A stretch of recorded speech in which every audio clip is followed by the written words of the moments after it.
choose part one. That'll let me sync up all the audio. Is that action? Yeah, action. Oh, is that why they do that? It lets you sync audio. Oh. I always wondered why that is. Yes, that's why they do that. That's cool. Alright, cool.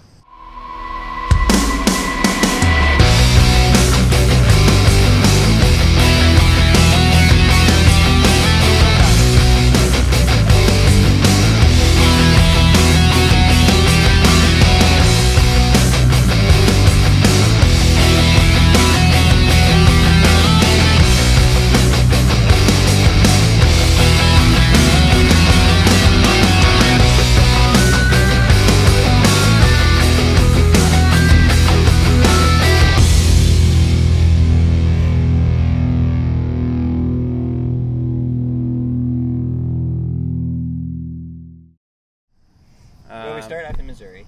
Nope. So talk a bit about that. Okay, I'll talk about leading up to it. First chase of the year, got to get the rust off the equipment, and we ended up in Missouri, and we watched towers go up as we drove south, getting further into Missouri. Towers just collapse on themselves.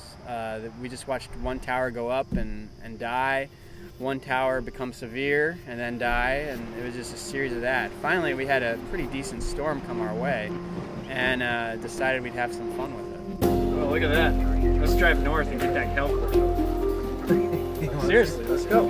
Okay. Get something to record. Yeah. Get some of that. That's a good picture right here. Get some of that.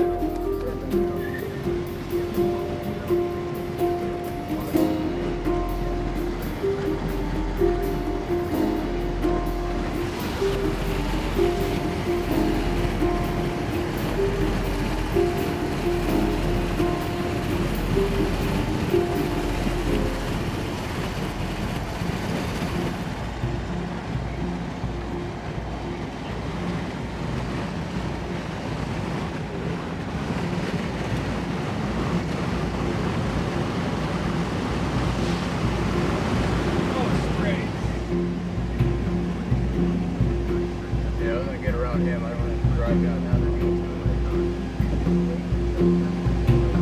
So you want to take that same Let's get to 54 now. We want to get to Highway 54 and go east. Okay, Highway 54. Right in the middle of Nevada? Nevada or whatever you want I think to call so, it. yeah. Okay. We're going to go pick up Brandon Hammonds and just down there. Yeah.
And as we watched that storm, it was exciting to be able to see a severe storm again after what was a very cold winter.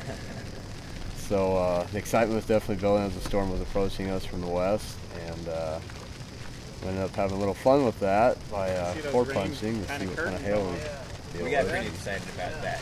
Yeah, that was definitely pretty exciting. Some adrenaline going. There we go! Yeah, so our vehicle,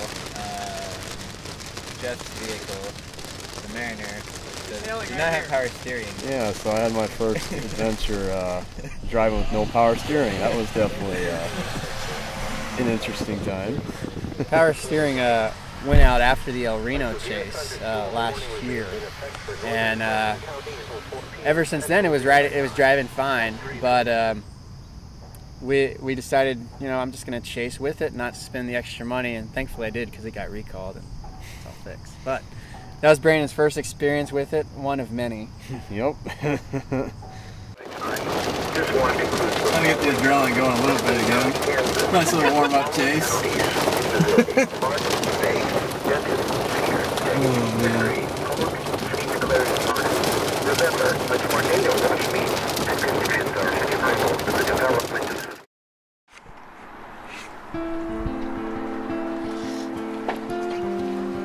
Nate and Brandon met at my place in Omaha early in the morning with a target in mind of the Kansas-Oklahoma border to chase at.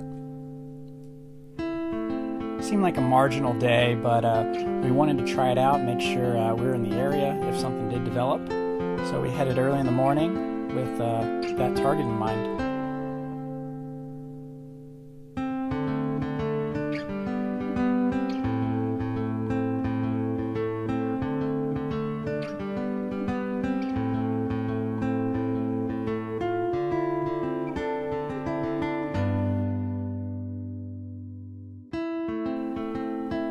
We stopped to get gas, and as we were heading down, we planned our lunch routine, which once we got into Kansas, one of our favorite places to go was called the Cozy Inn, which features some really amazing classic little burgers, kind of like sliders, but these are awesome. They were voted one of the top 10 burger joints in the nation, so if you're ever in the Salina, Kansas area, highly recommend checking out the Cozy Inn. It's real cheap as well, but man, that stuff is good, and it seems like whenever we stop there, we see some good storms.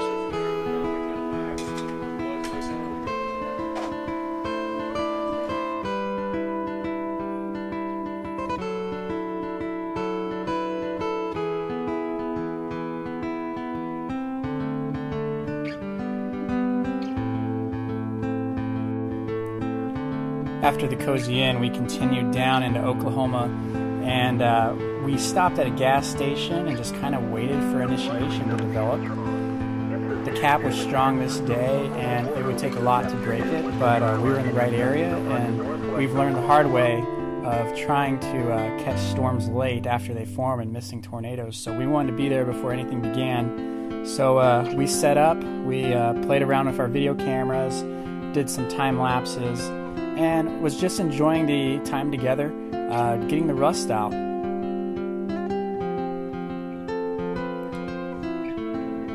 Finally, it looked like the cap was about to break, and we saw a storm out in the horizon. However, that didn't last very long as the anvil started collapsing on itself, killing the updraft. So as we were in an area, we decided to just hang out, and we saw more cumulus starting to develop. A cumulus field, which is where storms like to develop from. So we just waited there and kind of watched and wanted to see what would happen, to see if storms would develop from there.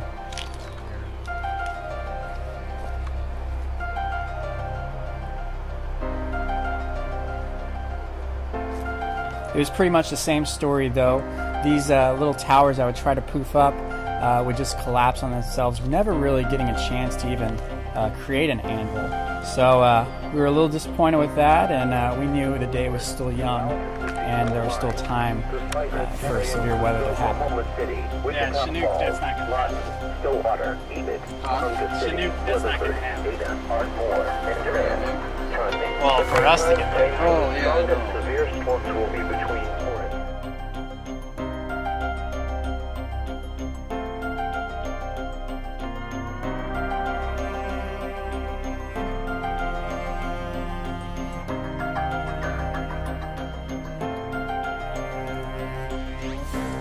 p.m. The risk of severe storms will continue beyond 10 p.m. this evening, but these storms will likely not be as strong. Impacts very likely eruptions the size of tennis balls or baseballs will be the main hazard. damaging winds up to 17 miles an hour are possible as well. We played around some more with the cameras. This is my first season using a DSLR, so took some time getting used to that, shooting video and photos from that. So it was a good time while still in those storms to actually go and practice that. So that's what I enjoyed doing whenever the cap was holding. I just practiced my time lapses, practiced different settings, and finally, you know, it takes time, but eventually starting to get the hang of it.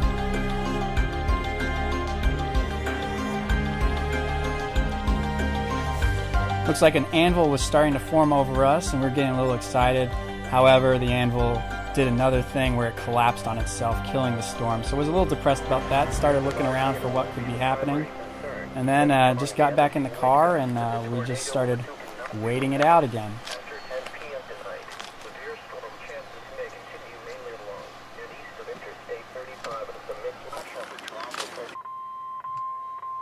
After a while, the weather alert came on, indicating a tornado watch.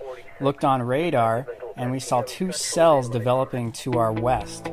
So we started the road, and we started to head out west from the area to try and catch them. One already had a very nice anvil. We were targeting the southern of the storm so that we could just head west and eventually intercept it.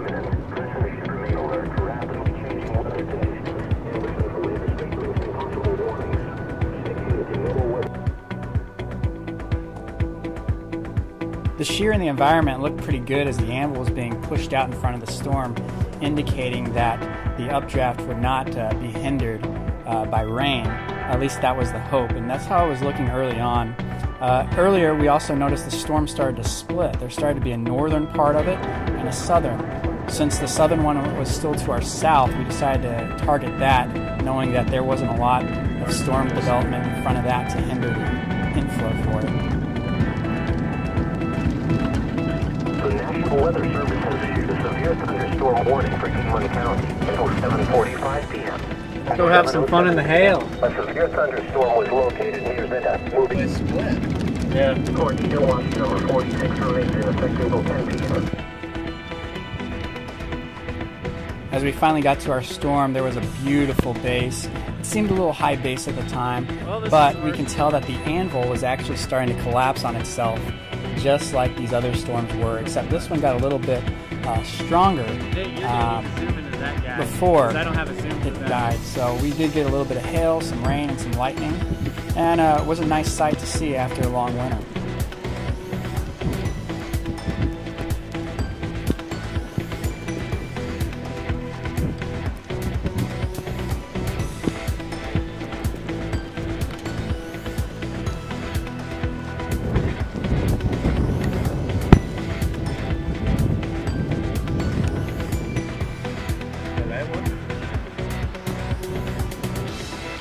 Drop something, please! Please!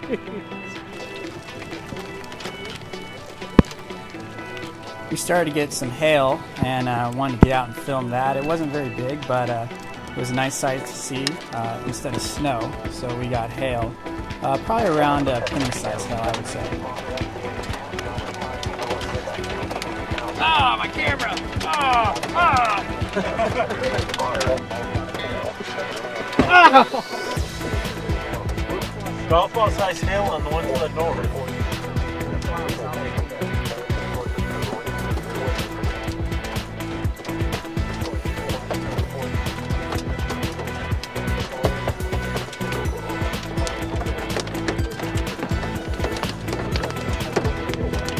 We got hail. I'd say, you can't report marble size hail. I tell you that I know. Training? I know. It's a common term we use though. I'd say what? Nickel? No. Penny. Those are a little bigger than.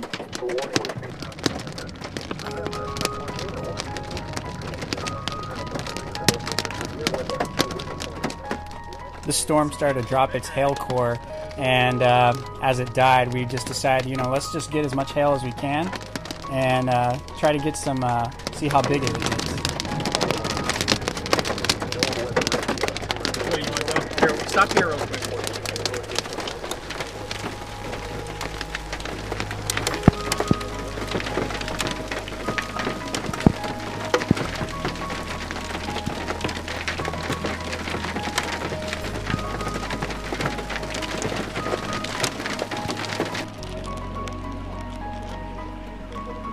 After the hail died down, we went back to our old location and saw a gustnado underneath the old updraft base. As the storm was dying, it produced some outflow and produced a brief gustnado that you can see at the base.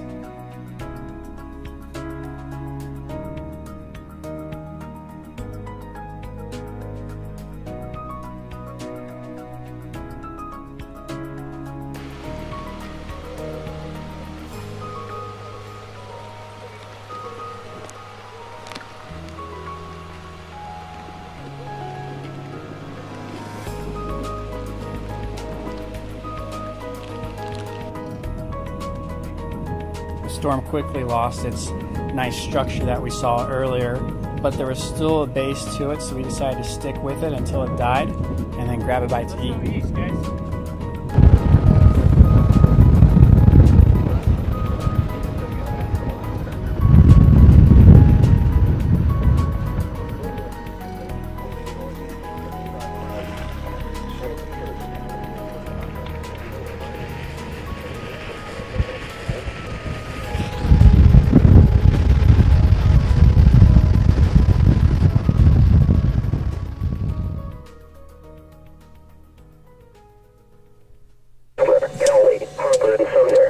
After dinner on our way home, a storm really blew up and looked like the best structure that we've seen, so we decided to stick with it.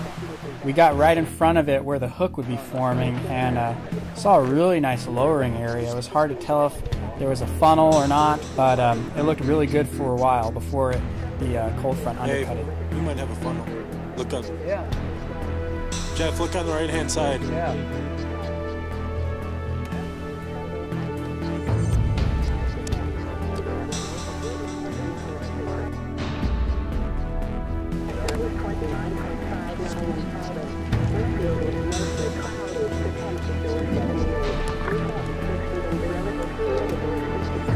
Lightning's really starting to pick up too.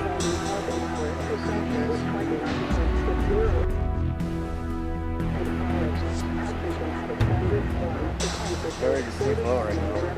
Very. Dude, yeah. It looks like it tightened up. Now it's falling apart. Storm still looked good, so we decided to stick with it. And in order to do that, we had to go north and then east. But in order to do that, the core caught up to us, and we're about to be in the core.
The hail core on this storm was a lot more intense than the other one. It wasn't a big hail, but it was just a ton of hail. A little, maybe nickel size on this one, but there was just a ton of hail covering the road.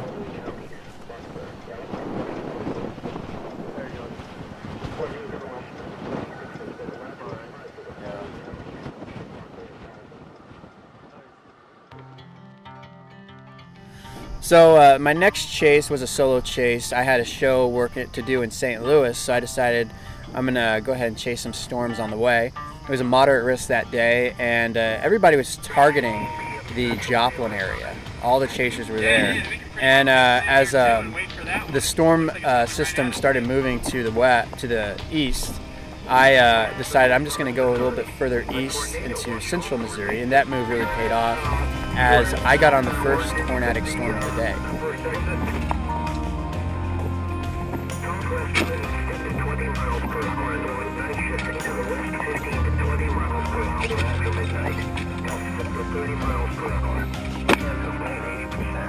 What'd you say?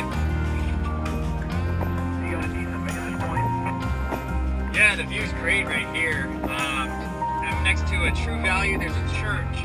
It's called River Church. You see it right up the highway. You just take that exit. If you want to come here, I have a good view.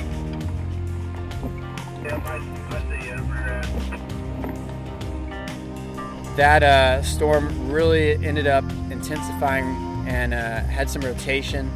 As we watched the first storm, we were in an awesome position to watch the first storm. The first storm was kind of an LP. It wasn't super strong, but had some awesome inflow.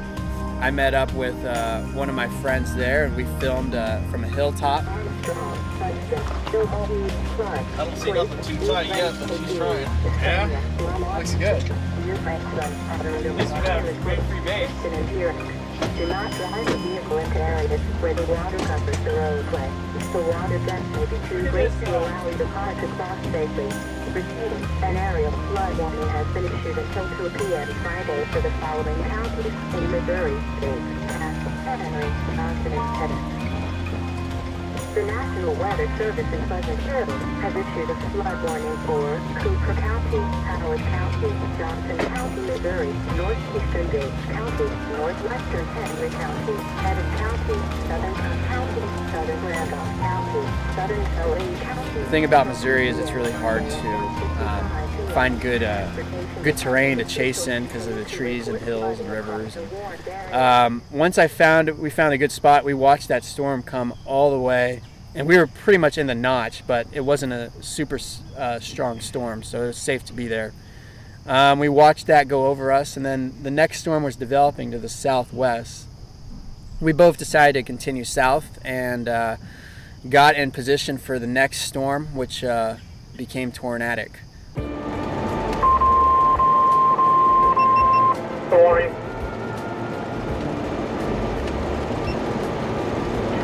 All right. The National Weather Service in Springfield has issued a tornado warning for southern Benton County, northern Hickory County until 4:45 p.m. At 4:06 p.m., a severe thunderstorm capable of producing a tornado was located over southwestern Benton County and moving east at 35 miles. Expected hazards include... Awesome, let's get this. Do it. Located over southwestern Benton County and moving east at 35 miles per hour. It was a HP this time, and we were driving south, and as we did that, we noticed all the roads were flooded from the rain the previous day. Roads were washed out, back roads, so I knew I had to stay on a major highway, or highways, so that I'm safe. As the storm came, it started increasing in speed, and we decided that we need to get out of there because we were in the direct area of rotation. So I decided to go south, and my friend actually stuck with the side roads and continued to the west, and thankfully they weren't flooded out. But as I kept going south, I saw the area of interest. It was rain wrapped, and I saw that it was quickly approaching my area. Then I noticed the road curve into the storm, and that's when I started to get a little worried and started to go faster to try to get out of it. As I started to get hit by rain, I noticed tree branches and leaves starting to swirl around, and it wasn't just like get hit by straight line winds, it was definitely coming out and then wrapping back in, so I knew something could possibly be in there. So thankfully I got south of that and was able to watch it from a distance as it went through. Produced some nice lightning, but because it was so rain wrapped, I couldn't really see it from there. Shortly after, the Weather Channel called me and they did an interview about what I was seeing, and they kept my footage for that day through my live stream all the way to St. Louis. So I saw quite a bit of storms. By then the storms lined out and not much of a tornadic risk, but some good thunder and lightning. So produced a good show. So yeah. All right. These guys weren't with me. That's why they're not talking.